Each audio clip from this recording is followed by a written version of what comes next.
Hi, this is Mike. I bought myself a new snare drum, so I thought I'd do you a bit of a review.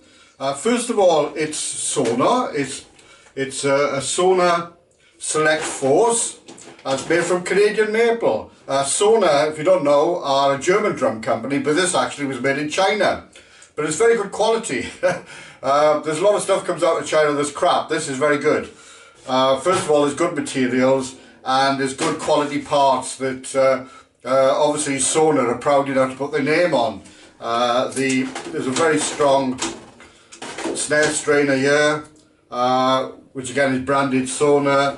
They've got these small legs with the Sonor little logo on. That's like two mallet hammer, and even what they call the butt end, butt end of the snare has got the Sonor logo on.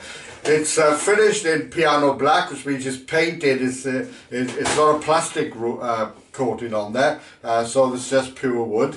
And they've also got this unit on here that enables you to mount it on a rack, same as you would a tom-tom. The other thing is that you might not be able to tell, but it's a small drum.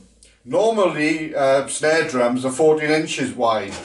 This is a small one I bought specifically, and it's 12 inches, 12 by 5. I bought it because I've got what's called a Sonor Jungle Kit.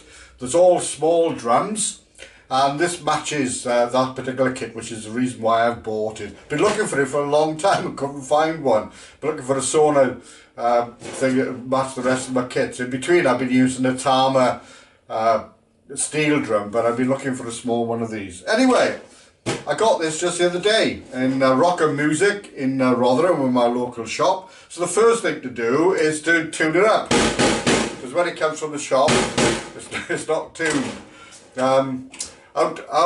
So, boring thing, how to tune the snare drum. Well, first of all, the key to it is to get the bottom head as tight as you can. And to do this, actually, I use 2 drum keys.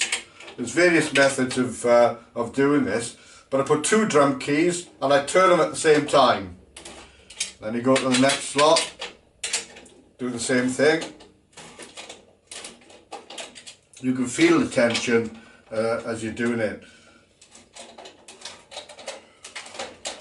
That's not, and you keep going. I can feel that one's getting tighter. These need a bit more tightening. Just a lot more. As you tighten on these, it pulls it down, so these go a bit looser, so you need to sort of like take that tension off before you do it. So how's that? Yeah, well, that could be a bit more.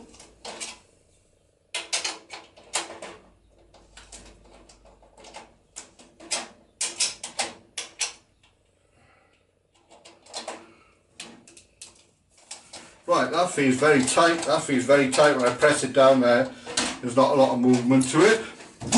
Well, I forgot to say release the snare first, because that adds tension to it. Okay, right, okay, we've done that. Let's do the top one. Well, again, this, you know, this is just very flat at the moment, so I'm going to do the same thing, but not as, I'm going to do the same idea. First thing to do is get them so they're all finger tight. So they're about level, they tighten up with your fingers, and then do the same thing on here. So I'm going to do a couple of turns of that one, a couple of turns of this, a couple of turns with that. Oh, this is a bit looser because the other 2 are pulling it down. Right, one is a bit higher than that.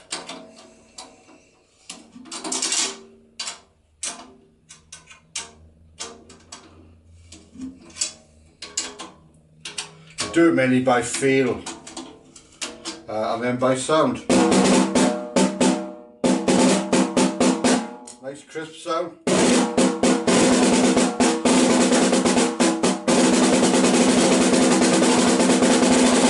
What a lovely sound.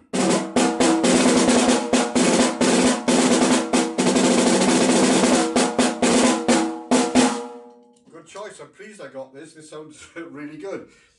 In fact, let me tell you about this. These have got what's called They're Remo heads on there, with Remo, an American drum company, but this one is marked as Remo UT BA head. BA is batter. Batter stands for the one you hit.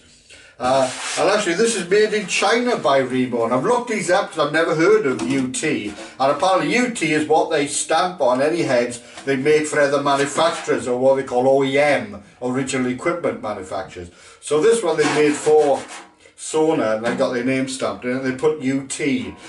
So I've had a look, and Remo said it's a bit thinner than their normal head. I think the normal head that they put on, if it was in America, would be called a diplomat head, I think so. This is slightly thinner, but I've been very pleased with the crisp sound that I got from this. So I've been looking to see if I could buy any UT heads, and I did find some on eBay, branded traps. So I've ordered some of those, 14-inch ones, for my other snare drum. So this is the Sonor Select Force. I think it's a really nice bit of kit. It cost me £119, which is a sort of it's about mid-range, I suppose, or even fairly bottom range. So, but I still think it's a nice sound. And I've been impressed by the UT heads. Underneath, again, they've got UT drum head made by Remo in China, Sonor. That's just a thin head there. We'll see how how long the head lasts. Might be difficult to get a replacement, but there's plenty of other heads out there I could use. But I was really pleased with this. It's got a nice light sound. It's like all these things. There's a bit of an after ring. You could, if you don't like the after ring, you can put on a damper to cut them out, or those little gel pads. This one, just for information, I'm going to be using with the rest of the drum kit, plugged in to using a drum trigger. This is a trigger drum trigger, and this sits on there.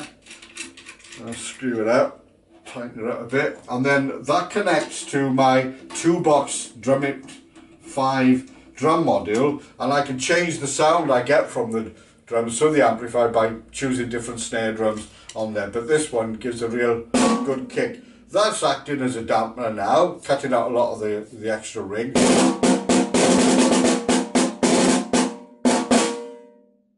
So there we are. It's the Sonor Select Force 12x5 snare drum. Very well recommended. I think this is a great little drum. I'm very pleased I bought it. Chuffed.